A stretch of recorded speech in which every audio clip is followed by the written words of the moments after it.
60s 70ஸ்லாம் ஆரம்பத்துலேருந்து நம்ம தமிழர்கள் குழந்தையெல்லாம் பெற்றுக்கக்கூடாது, அவங்களோட வாரிசு பெருசாகிடக்கூடாது, அவங்க விருத்தி அடையக்கூடாது அப்படின்றதுக்காக 60 70கள் எல்லாம் 3 குழந்தைங்க போதும்னு சொன்னாங்க. அப்புறம் நாம் இருவர் நமக்கு இருவர் அப்படின்னு சொல்லி ஆரம்பித்தாங்க. நமக்கு ஒரு குழந்தை போதும் அப்படின்ற மாதிரி ஆக்கிட்டாங்க. இனிமேல் நம்மளுக்கு ஒருத்தருக்கு ஒருத்தர் குழந்தை அப்படின்ற மாதிரி சொல்லிகிட்ருக்குறாங்க.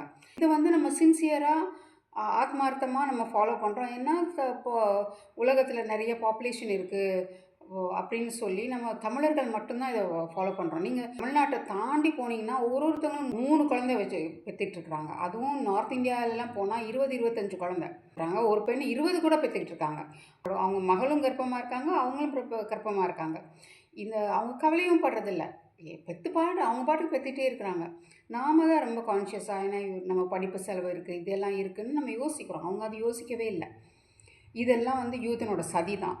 60 70கள்லாம் கவர்மெண்ட் ஸ்கூல் டீச்சர்ஸை கட்டாயப்படுத்தி நீங்கள் எல்லாம் வீடு வீடாக போய் கருத்தடை பண்ண சொல்லி எல்லாரையும் கட்டாயப்படுத்தினா. எல்லாரும் விருப்பப்பட்டு, ஏன்னா எல்லோரும் படித்தவங்க, நம்ம எல்லாருமே அன்எஜுகேட்டடாக இல்லாததுனால நம்ம புரிஞ்சுக்கிட்டு நம்ம இதெல்லாம் பண்ணினோம்.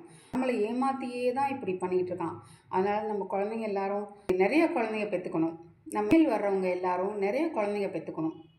தமிழ் இனம் வளரணும். தமிழ் வாழ்க, தமிழ் வளர்க, தமிழ் வெல்க.